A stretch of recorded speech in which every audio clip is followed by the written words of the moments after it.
friend જય શ્રી કૃષ્ણ જય માતાજી ને વારે વાહ એક તો મસ્ત સુગંધ આવે શીરાની હો ભાઈ શીરાની સુગંધ આવે જ ને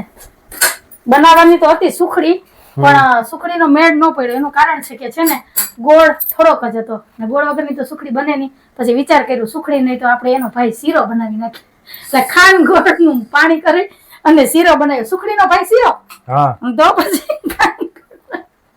બહુ ગજબની ભાઈ હવા પણ બીજું તો શું આવે ખાવો જ છે સુખડી ખાવી કે શીરો ખાવું એ ખાવું પછી હવે ઘરમાં રામાયણ હાલે ને ચર્ચા થાય એના કરતા મેં કીધું બનાવી નાખીએ એટલે ખાઈ લઈએ એટલે રાજી બરાબર ને તો મસ્ત એવો જો ગરમા ગરમ શીરો થઈ ગયો છે તૈયાર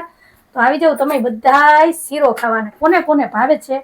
ઘઉંના લોટ મને ભાવે છે શીરો ઈ મને કહેજો આજ ખાંડ ગોળનો શીરો છે હો નકરા ગોળનો નથી તો આવી જજો તમે બધાય શીરો ખાવા હાલો ફ્રેન્ડ તો તૈયાર છે ઘીમાં લથપથ એવો સુખડીનો ભાઈ શીરો તો કોને કોને શીરો ભાવે છે એ પણ કેજો ને આવી જાવ બધા ગરમા ગરમ શીરો ખાવા તો આ તો અમારો આજનો નાનકડો વિડીયો જો તમને ગમ્યો હોય તો વિડીયો લાઈક કરજો શેર કરજો સબસ્ક્રાઇબ કરજો ને કમેન્ટ કરીને જાજો આવજો જય ભોલેનાથ